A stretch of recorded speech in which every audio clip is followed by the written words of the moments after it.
Good afternoon, everybody. Welcome. My name is Richard Green. I'm director of the USC Lusk Center for Real Estate.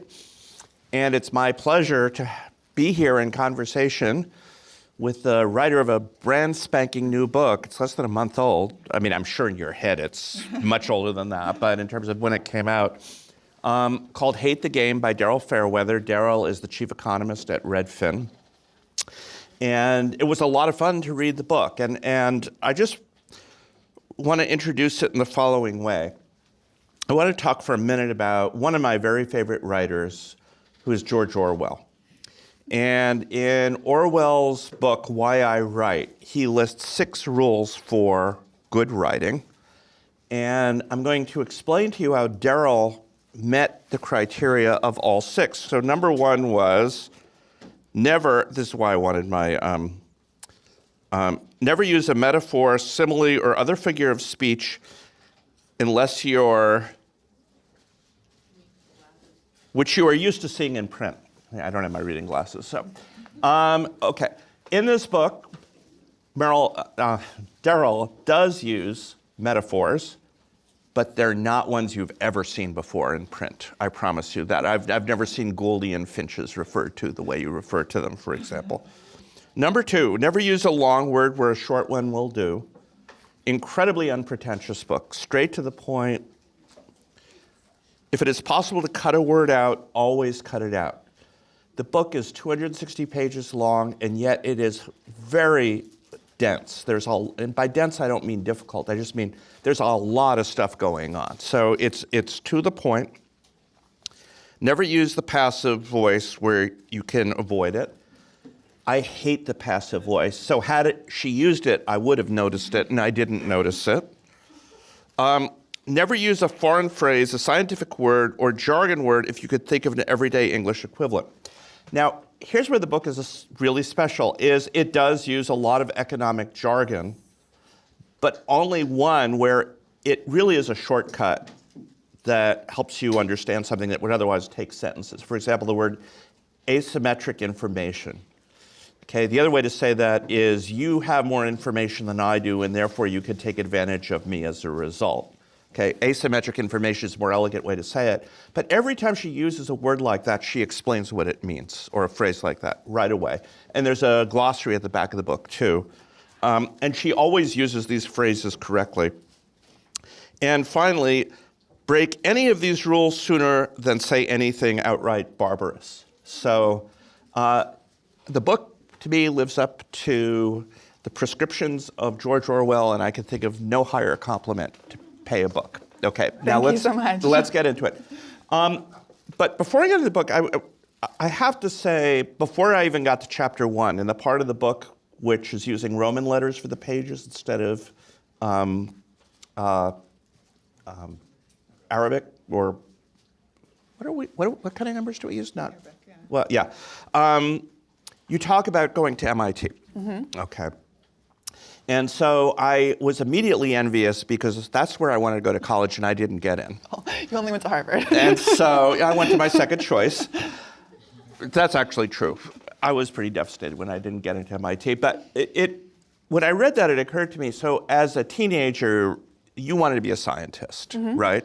And then you talked about reading Steve Levitt's book on the plane to Boston, and that changed your life.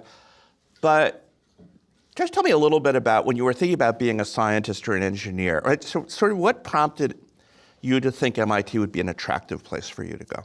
Sure. So I, in high school and middle school, was really attracted to math and science, and I was very much encouraged to pursue that because in 2000s and the 90s, and still today, pursuing math and science is seen as something that will get you security in life, that you will get a good paying job, and especially for a minority or a woman, going into a field that is really objective, like my parents and even my grandparents saw that as something that would help protect me, that if I got these skills in math, science, and engineering, I would be able to demonstrate my knowledge very clearly and it would be irrefutable, so I was encouraged to pursue that. And MIT was the best engineering school there is, So that's what I pursued. There's this one that's only Caltech. about 12 miles from here Yeah, that might disagree with that. But I actually okay. went to a summer program at Caltech before going off to MIT, so I'm familiar with Caltech too. But yeah, I was super excited to go to MIT. I was going to study mechanical engineering, but in retrospect, I don't think I would have been right. Like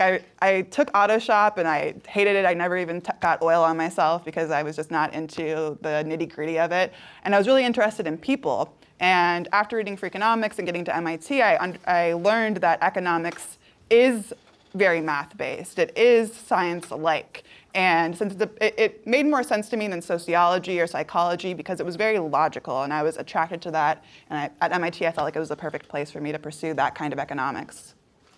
So you used the word objective about being a place where people of color or women, if there are objective standards. But now, just reading about your experience in graduate school, do you think there's anything in life that's really objective?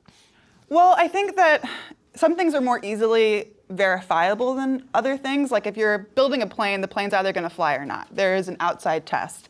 But there are certain things that you can't test. You don't have the counterfactual. And I think when it comes to issues of discrimination, you often don't see the counterfactual, and you can't test perfectly for whether discrimination is happening or not. And this is something that economists have tried to grapple with, but I think they're still struggling to find the right framework for understanding discrimination, because putting it to this standard of proof that's so high, I don't think it does a great service to the study of it.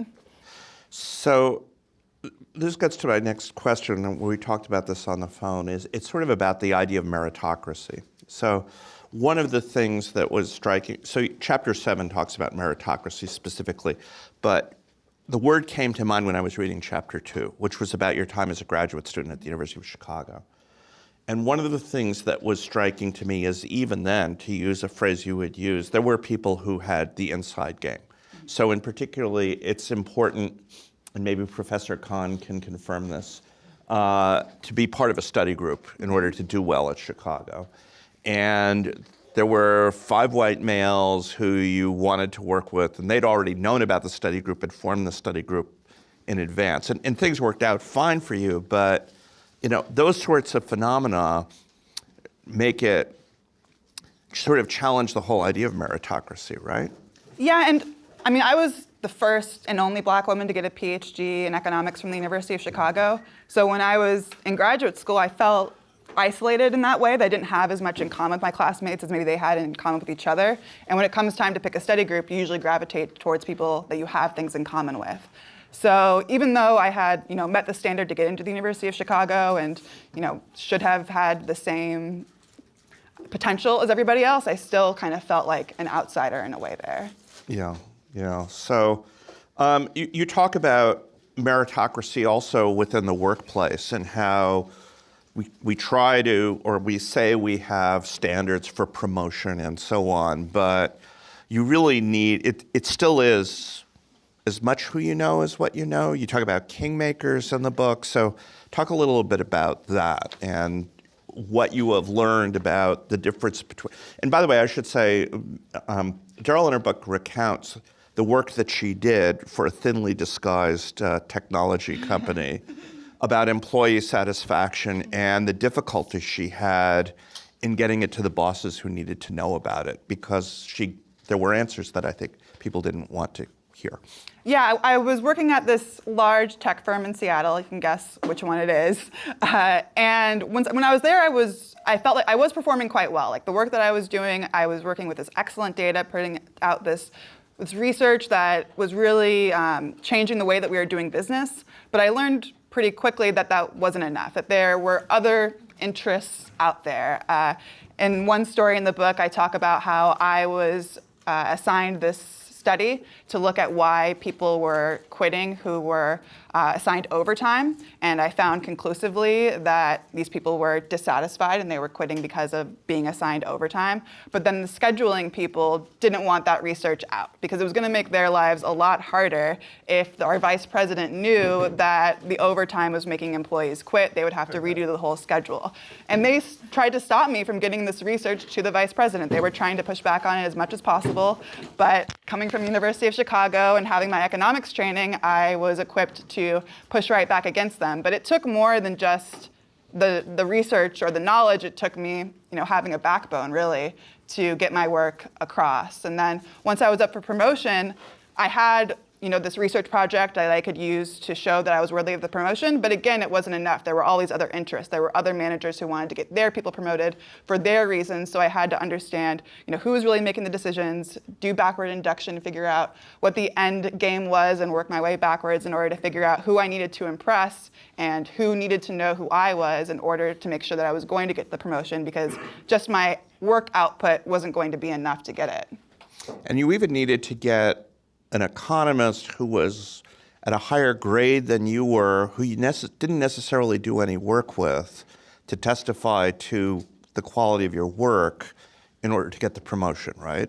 Yes, I was the only economist in my department, but there was this organization of economists that had a lot of sway in terms of promotions, and there was a rule that you had to get approval from them in order to get promoted.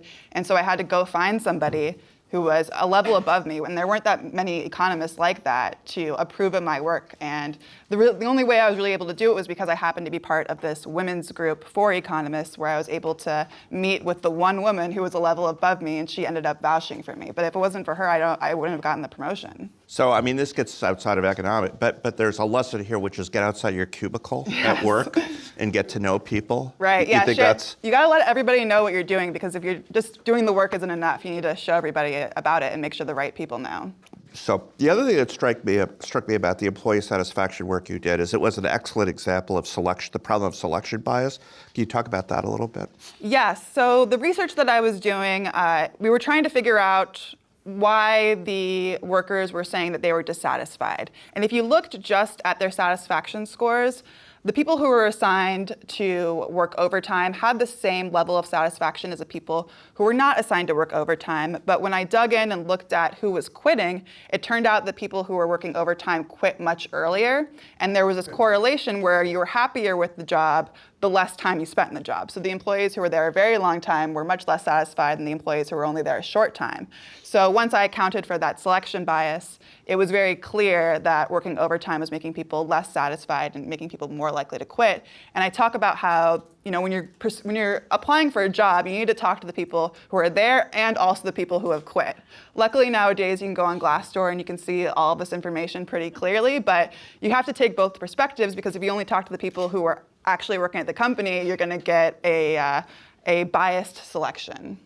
Though I can't help it, but Glassdoor has its own set of biases, right? That's true. You might only get I think you have to take into account both sides. The people who post on Glassdoor are probably the least satisfied, and the people who are still at the company are the most satisfied. You want to get both sides of the story. So, it occurs to me that what you did, though, with that survey, which finally did get to the people it needed to get to, probably had more impact on more lives than, say, the typical refereed paper in an economics journal.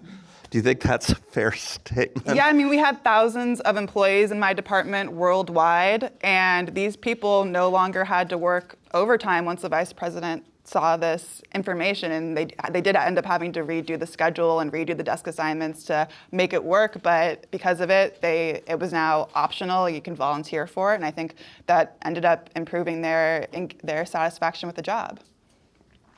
So I want to have you talk about two stories that you brought up in the book. The first was talk about Destiny's Child and information asymmetry. Yeah, I love the story. And if you're my age, you probably already know it. But back in the 2000s, when Destiny's Child was first starting, there were a 4-member group.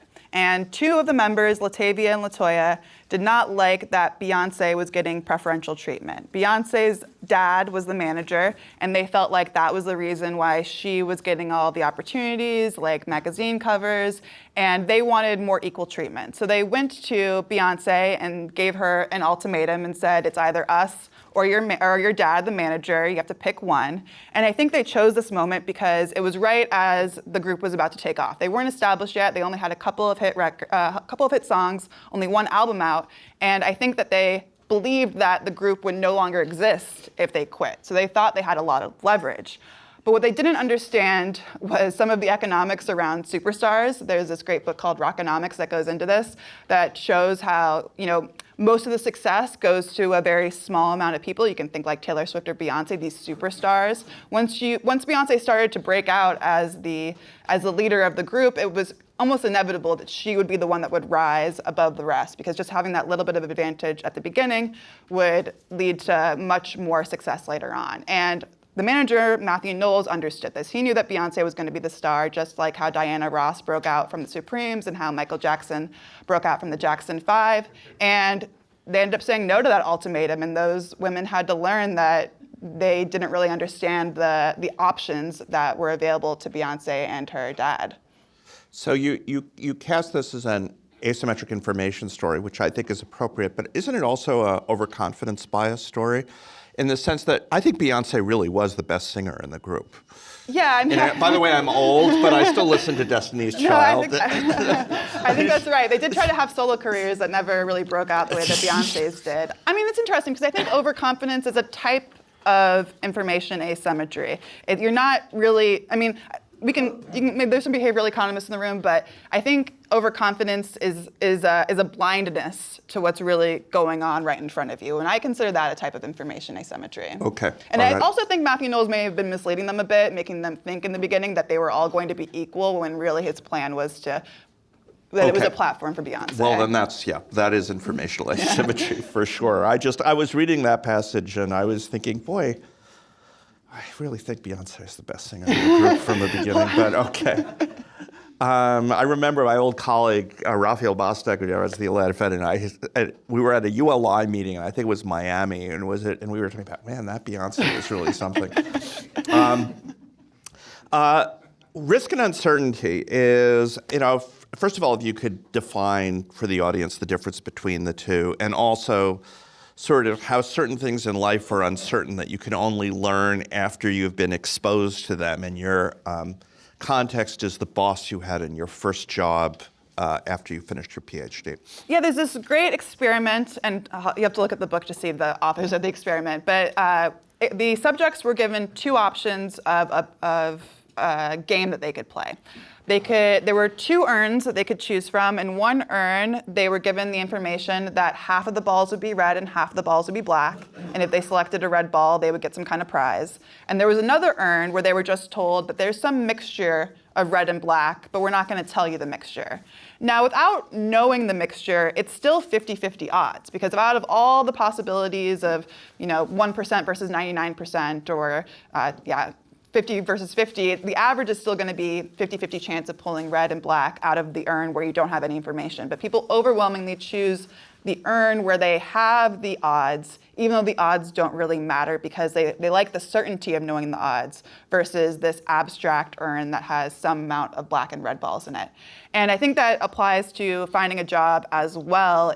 People feel more comfortable, at least I felt more comfortable, focusing on the things that were known about the job, like the salary or the location. And I didn't really seek out information that was harder to understand, like the work culture. And I think you have to overcome this uncertainty bias and at least try to pursue those bets where you might not know the odds, but you might be really doing yourself a detriment if you're avoiding situations where you don't necessarily know the odds. So tell us, once the information was revealed, you found out you were really not happy with where you were. Yeah, my first job in consulting, the work culture was not great. There was this really high standard for perfectionism that I couldn't really meet, because I'm more of a big picture kind of person, but in these entry-level jobs, you're more expected to be really attuned to the details. And also I felt like they were giving me more and more responsibilities. I had to work all of these hours, and I wasn't really getting any credit for that. So in the end, I might have known the salary, I might have known the location, but once I was there, that's when all of these uncertain things became very present, and I couldn't ignore them anymore.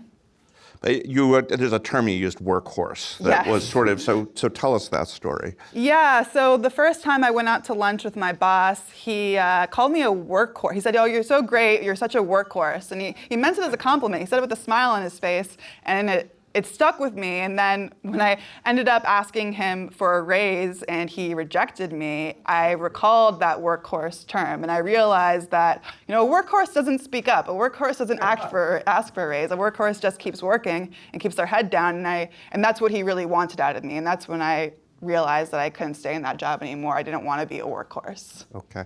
I want to come back to, your example about the urns reminds me about something that's later in the book, but when you talk about overthinking.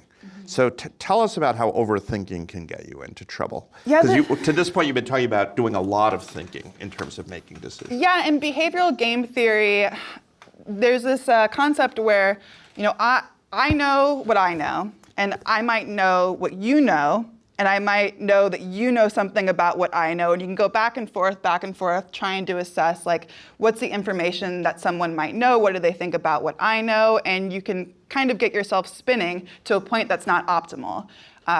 Some of the research shows that you should really stop thinking after, 2 levels of going back and forth. Yeah. And in a lot of situations, you just have to make an educated guess. It doesn't benefit you to keep trying to get more information. There's decreasing marginal utility, to put it in economic terms, of seeking out information. So you just have to cut yourself off and make a guess at a certain point. Well, you give an example of this where you're win a prize if you get closest to 2/3 of what the guess of it. So tell us a little bit about that, because I think it illustrates this really well. This is called the beauty contest game. It's based on this old newspaper game where they would show pictures of women, and the game was you would try to guess the name of the picture of the woman that everybody else identified as the most beautiful. So say that you think redheads are the most beautiful, but you might think everybody else thinks blondes are the most beautiful. So instead of picking the redhead who you think is the most beautiful, you try to identify who has the standard of beauty that's held most widely. And again, you can get into overthinking about are other people playing this game differently? What do they think that I think? And go back and forth. And behavioral economists have reduced this to more of a mathematical form. The game that behavioral economists like to play with their classes is you try to guess a number between 0 and 100 that is 2/3 the median guess. And if you start overthinking it too much, you'll end up guessing basically the lowest number possible, 1 or 0, if that's an option. But really, you should not overthink it too much. You should say, well, I think most people are not really going to get this game, and they're just going to guess 2/3, 66. So I'm going to guess 2/3 of 2/3, or actually not 66. Say everybody guesses 50, and I'm going to guess 2/3 of that. And that's probably the best answer, instead of going through the whole entire iteration and getting down to the lower number. In the book, you get down to 22%, and then you stop. I'm forgetting the exact numbers, but yeah, you want to take it 2 steps instead of going all the way. Yeah, you can keep going. You can keep going. It makes me think of a couple of things. One is, I think Google overthinks, and it's scary how it overthinks. Oh, really? Yeah, no, my favorite Google is, one time I was just curious whether their scientists had a concept of an absolute high temperature and an analog to absolute zero, right? Right. I was just curious. So I started typing into Google, is there a theoretical, and then it finished the query for me, absolute maximum temperature. And I was thinking, man, but they must know how to overthink without overthinking somehow. Anyway, but it's sort of a broader behavioral thing is, I think people get into trouble when they try to read other people's minds. Mm-hmm. She's thinking this about me, or he thinks that about this thing, when they haven't said anything or behaved this way. Do you think that sort of fits into this overthinking phenomenon, and should people maybe do less of that?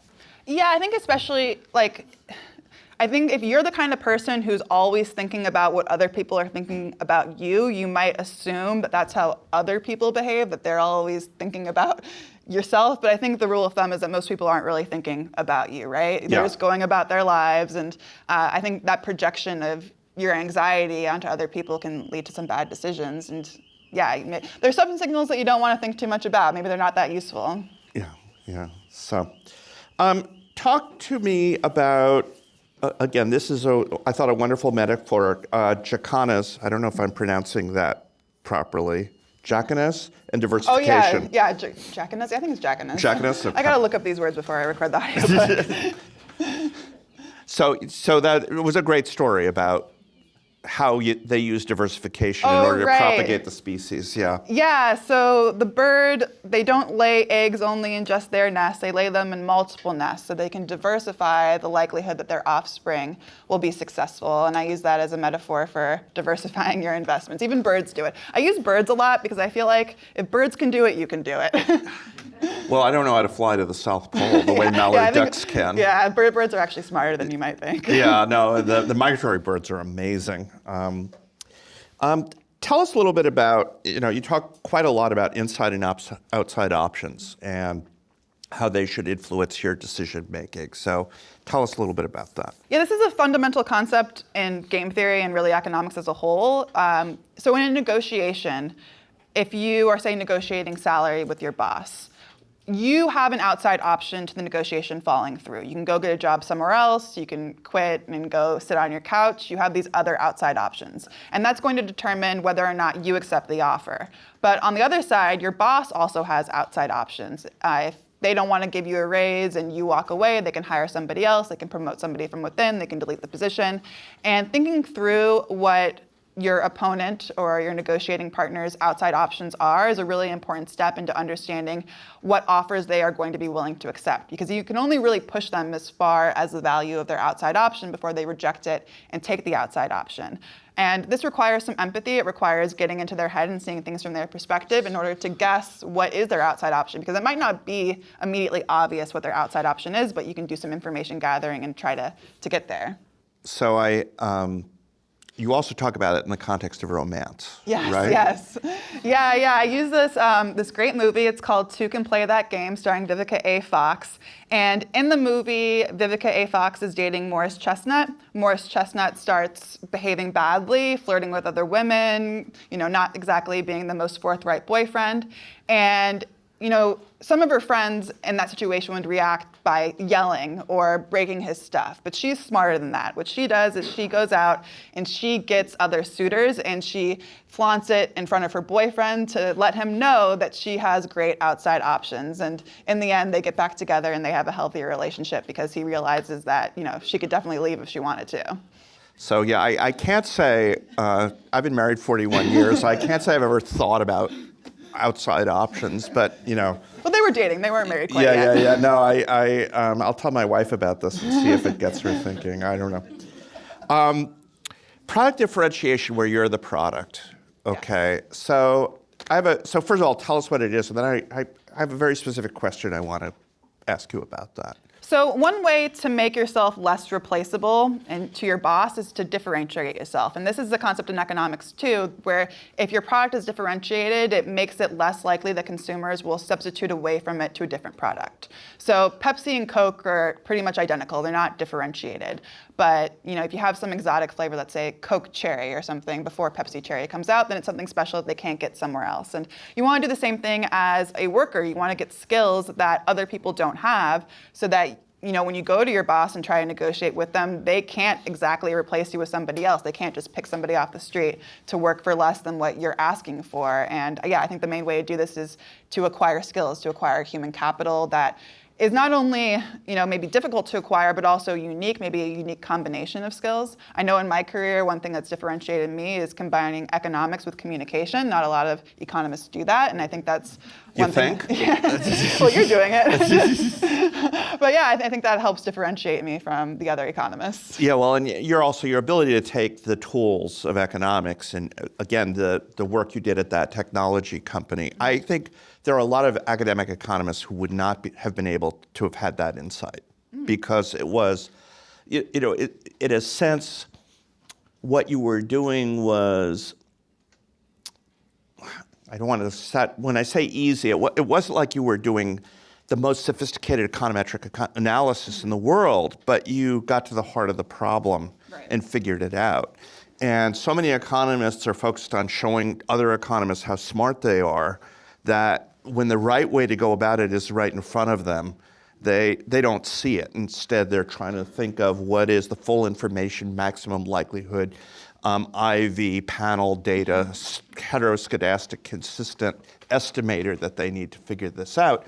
Whereas you just took a very simple, but it's not a simple idea, but an important insight, which is, well, yeah, the people who are still here might say they're satisfied, but what about all those people who left? And that's what we need to worry about, because attrition, beyond the treatment of the employees, attrition is expensive to a company, right? Yes, it is. It is very expensive. They have to rehire those employees. They have to retrain them. And I think in terms of doing, making an analysis too complex can really work against the communication, because I was having to go to people who had no economics training whatsoever and convince them that my analysis was correct, and they were pushing back very, very hard because they were subject matter experts. They were the ones on the ground, so they thought that they had more information than I did. But because I was using a simple analysis and I could communicate it very clearly and really stand my ground, I think that's why it ended up succeeding. So a question just occurred to me, which is not, I have 2 follow-ups, but now I have 3 follow-ups. You know, this theme in the book of you standing your ground comes up several times. When did you start? Was this something you started when you were 7, when you were 17? I mean, that in itself is an important characteristic of how you have gotten where you are in life. So what do you think led to that? If you ask my mom, it probably started when I was like 3 years old. And by judging by my kids, I think it is genetic, because they stand their ground quite a lot. So, well, I have to say, one of my daughters, I'll never forget, their first day of kindergarten, she gets on the school bus, and she's told kindergartners how to sit in the back of the bus, and she just said, "That's ridiculous." And she sat in the front of the school bus. She probably gets that from you. Yeah. So 2 sort of big think questions on this issue of labor and product differentiation. So first of all, as AI becomes a bigger and bigger deal, and I don't know ultimately how big a deal it becomes, but it will become a bigger and bigger deal. Is the old way people differentiate themselves going to be less important, or will it be even more important? Or I guess what I'm asking, think about what is the interaction between AI and this idea of personal product differentiation you were talking about? Yeah, I mean, there's research from Daryl Fairweather about how the thing that humans have that differentiates themselves from AI is our ability to judge. And that's something that economists really bring, is that it's not just that we're looking at the data, we have these frameworks that we can put on it, and we can judge whether or not the situation applies. And what AI is good at is things that have happened many, many times before, predicting that they'll play out the same way. But when we're in unprecedented times, or if you're in an unprecedented situation, the AI is not going to be able to judge whether the models are still applying. I mean, you can just think about this in our current economy, like mortgage rates are going up at the same time that the stock market is going down, which is like really unusual, or at least it was going that way. So when you're in a very unusual economy, the forecasts aren't going to work anymore. The AI models aren't going to work, and you need somebody with more of a holistic approach, a human approach, to make those judgments about where things are headed. Yeah, I also think about just things like the problems that you choose to look at is something AI won't do, right? And so I run a lot of regressions. Over the course of my life, I don't know how many thousands of regressions I've run, and I would love to be able to say to ChatGPT, do a hedonic regression for Tampa using the American Community Survey, and then just have it run it for me, right? But it still needs the prompt. It still needs to be told what regression to do. Yeah. And so that asking questions seems to be, I would think, a skill that's going to be even more and more important in the years to come. Yeah, and it needs to understand the nuance of like when to exclude outliers, or if there's a result that you weren't predicting. And it doesn't really know how to dig in. I mean, maybe you could prompt it to dig in, but I think that's where the human element comes, is having those prompts. Well, and it's looking at, and it's actually one of the reasons I'm a little skeptical about machine learning, is because it's a black box. You can't see inside it.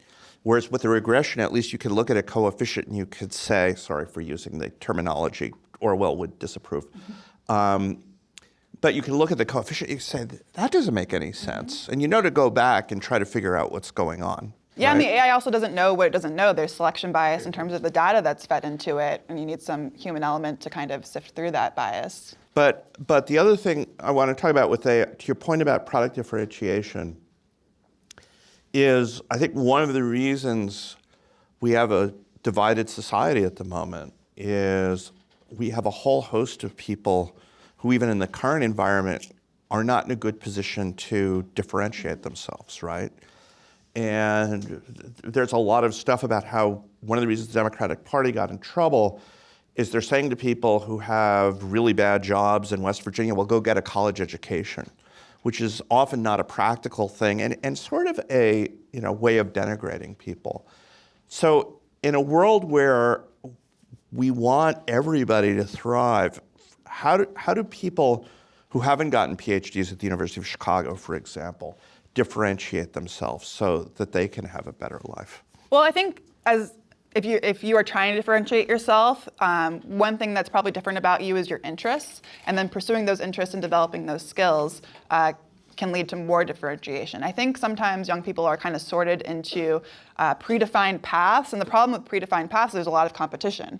Like within, going to medical school, for example, you're up against a lot of competition because lots of people are told to go to medical school. And maybe if you differentiated a little bit and, went to podiatry school or something that's a little bit more specific that other people wouldn't consider, that's one way to, but you said more about the coal miners, so that doesn't apply to the coal miners. Yeah. But I think for them, even so, I think everybody has a unique perspective. They have a life experience. They know things that other people don't know, and I think that is the biggest differentiator, is just knowing things that other people don't know.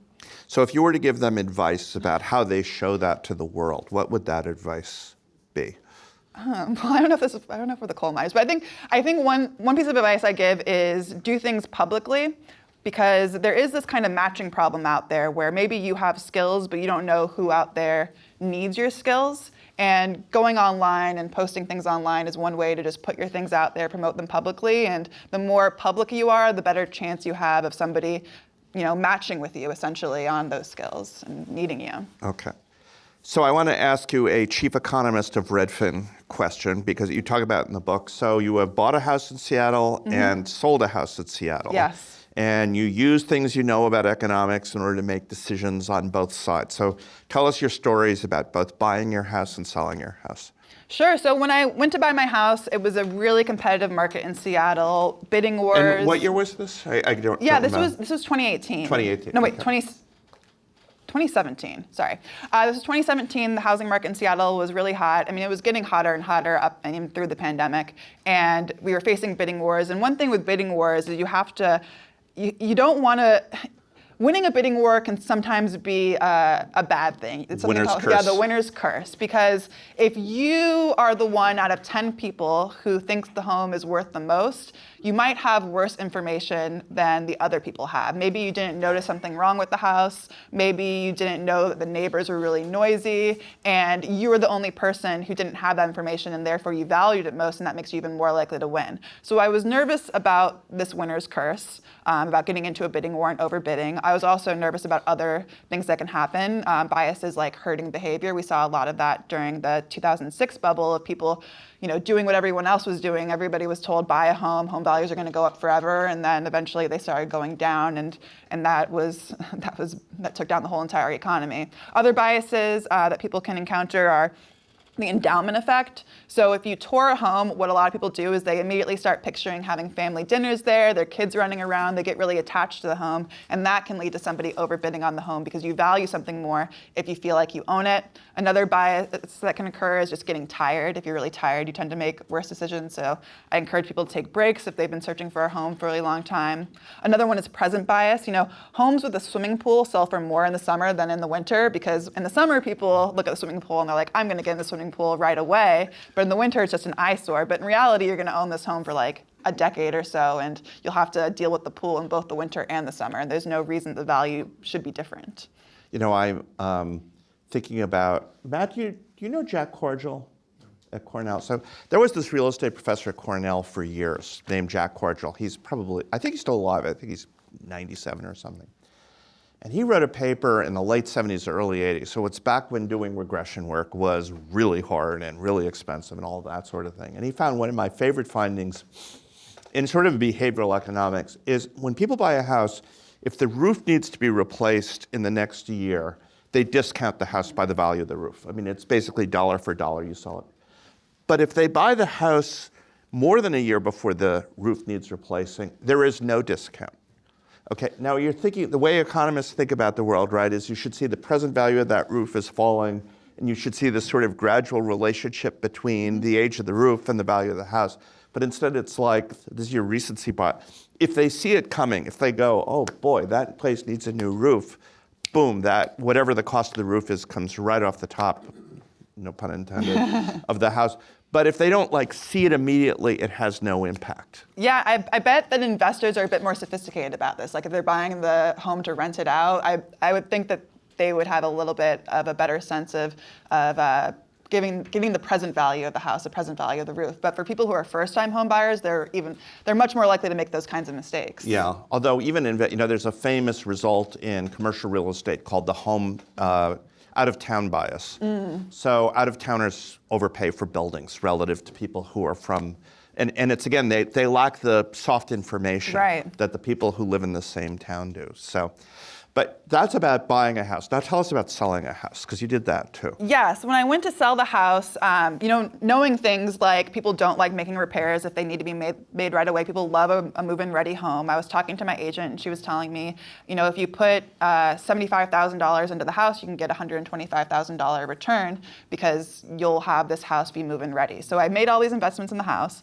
Another thing that came up was the day that I was supposed to list the home, there was a big snowstorm. And I know from our research at Redfin that if you that the amount of tours you get on a home in the first week are very predictive of what the home will sell for. So you don't want to debut your home on a day where nobody's touring the home, because the longer it sits on the market, it has this kind of scarlet letter effect on it. So all of that helped me sell the home. I was actually selling it from out of state too. And it was during the pandemic. It was a challenge, but we ended up selling it for quite a lot more than what we paid for it because we made all those investments. So I want to finish my questioning, and then we'll open it up to the audience with a couple of things you talk about toward the end of the book. They're very non-economist things to say. And for whatever it's worth, Daryl, as I was reading the book, I was admiring you, and then the last two chapters, I started to like you. So, you talked about working at a company where you were uncomfortable with some of their policies. And that was one of the things that motivated you to find a job somewhere else, or to take the outside option.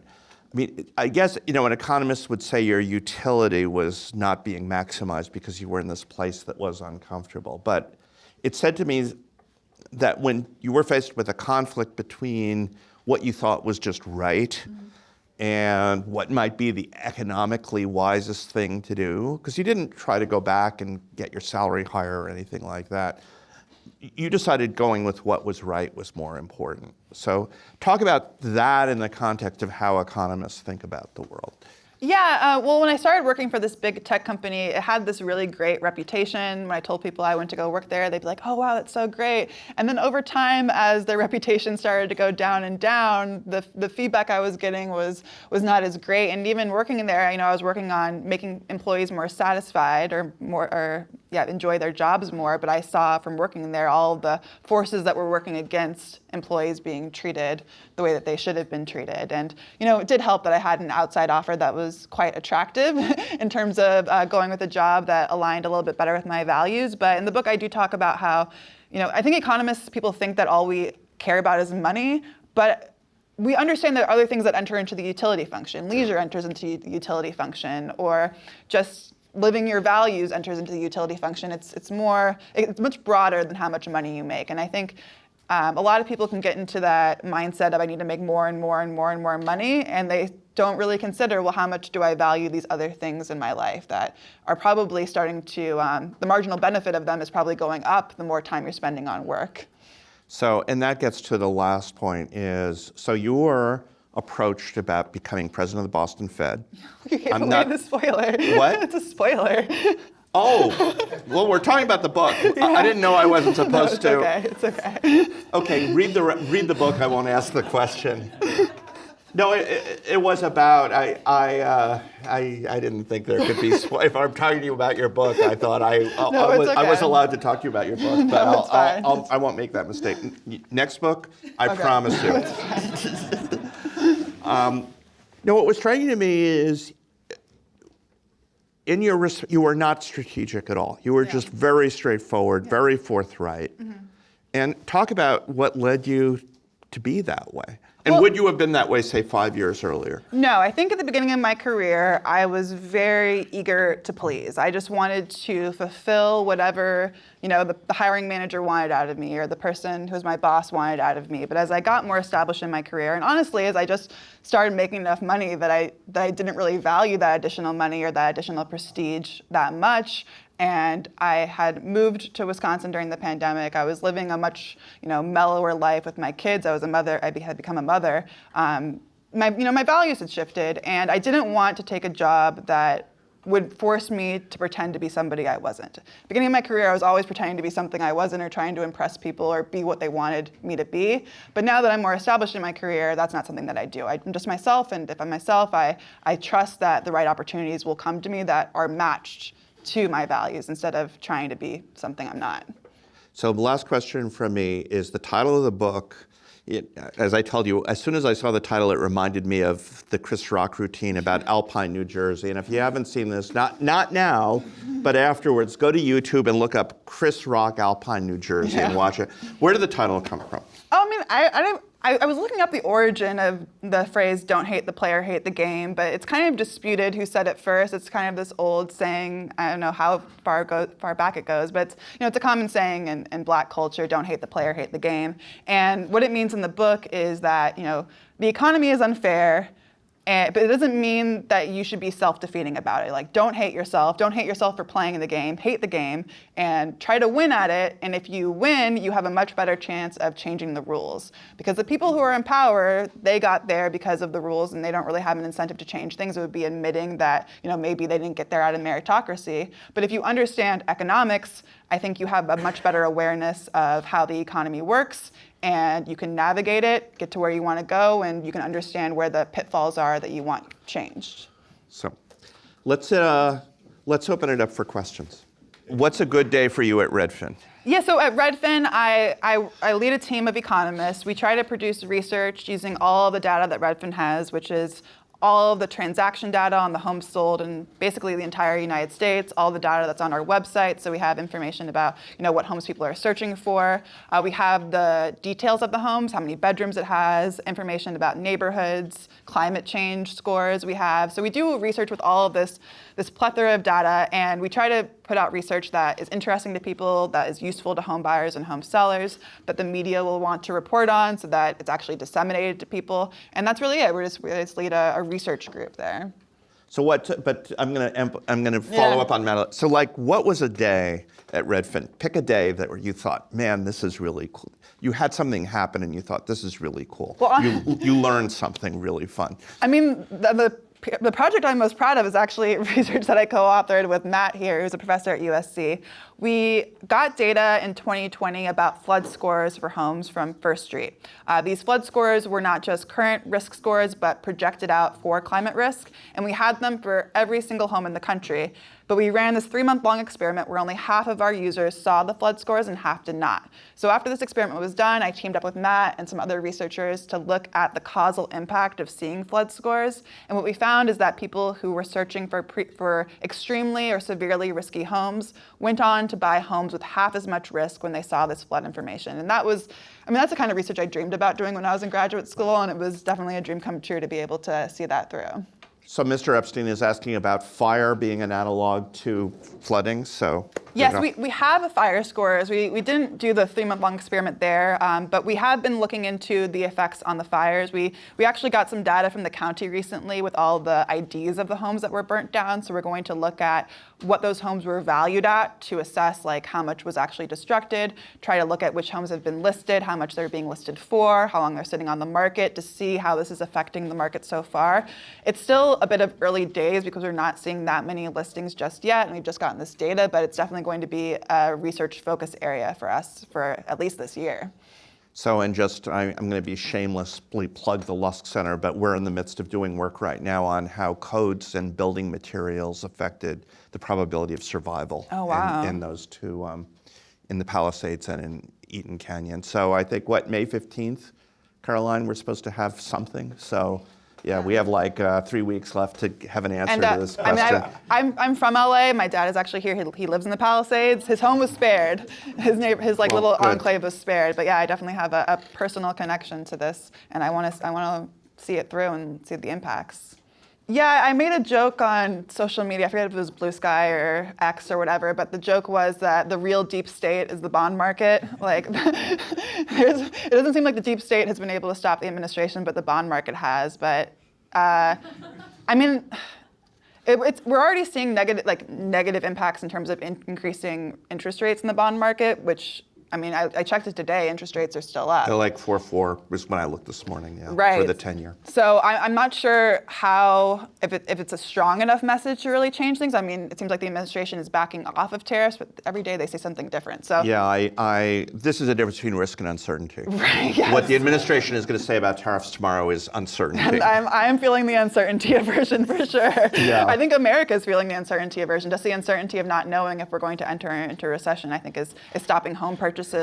So I think the bond market can help, but I don't know if it's really strong enough to be the enforcer of policy that maybe economists would like it to be.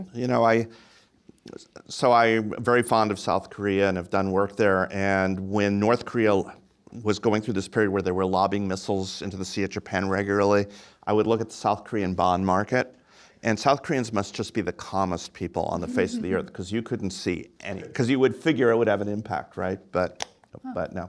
So the question is, what resources are available to unsophisticated homeowners or home buyers that they are not taking advantage of? Is that a fair characterization? That exist or that you would like to exist? That's a good one. I would like to know that. But also, what resources aren't available to them? Oh, aren't available. Okay. They just don't have the same resources. Yeah, like yeah. this kid. Yep. So the thing that I think is really missing is information about insurance, especially in light of these recent wildfires and increasing climate risks. The way it works when you buy a home is that most people don't know what their insurance cost is going to be until after they've made an offer on the home, after they've already entered into escrow, put in thousands of dollars in earnest money. That's when they go get a quote from insurance companies, and sometimes they are quite surprised. We've seen a rise in cancellations of home purchases in Florida because home buyers find out after they make the offer that they're not going to get insurance unless they pay $50,000 for a new roof. And so those deals end up getting canceled. And I think it would really help not only the housing market, but also people's understanding of how climate change is affecting the costs of things if that insurance information was made available before people made an offer. That it was just available right there alongside things like the property taxes. This is also a place where capitalism, and I don't have a good alternative, by the way, but what is happening is, the thing is, some of the riskiest places in the country are also some of the most highly amenitized places in the country, like coastlines. And what very affluent people can do is self-insure. Yeah. Because they could say, okay, $5 million, I don't need a mortgage, and if my house gets wiped out, it would be a terrible thing, but I can handle that. And so you're getting even this greater differentiation in terms of living in the nicest places. I mean, they are the riskiest places because of this. Again, I have no alternative to this, but it is something that I keep reading about people moving to Palm Beach, and I'm thinking, why would you move to Palm Beach? I mean, can you get insurance in Palm Beach? But it's, well, the beach is real nice, and if you don't need to worry about insurance, there it is. Yeah, I think it's almost a form of conspicuous consumption to buy a mega mansion somewhere super dangerous, because it just proves that you have so much money that you're putting at risk. So according to the World Economic Forum, there are 180 cognitive biases. There is no way that we could pay attention to every single one of them in thinking about decision making. So how do you make up a checklist that effectively takes care of those 180? Yeah, no, that's a really good point. I think it's one of my issues with psychologists is that they have so many terms, and some of them are contradictory to one another. Like, you might have a present bias, but you might be projecting into the future. Like, there's some biases that kind of go against each other, and it's hard to know which one is happening where. I don't really have a good answer for that, but a lot of the times it's just, at least in my work at Redfin, it's talking to our real estate agents and asking them, like, what are the mistakes that buyers are making, and then putting that into the framework of these biases. But yeah, it can be a bit exhausting. I'm not big on like taxonomy. That's one of the reasons I didn't become a psychologist. I stuck with the economics, because at least with economics, The way I think about it is usually in the form of a utility function and writing down that utility function. And there's a lot of good research out there that is about that. So yeah, I don't really go through all hundreds of the biases. I think I stick to the ones that I learned about in my courses that have been modeled.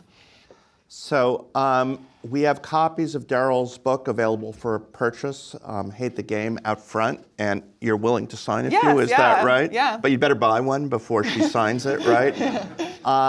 Let's give a round of applause to Daryl Fairweather for spending his time with us. That was great.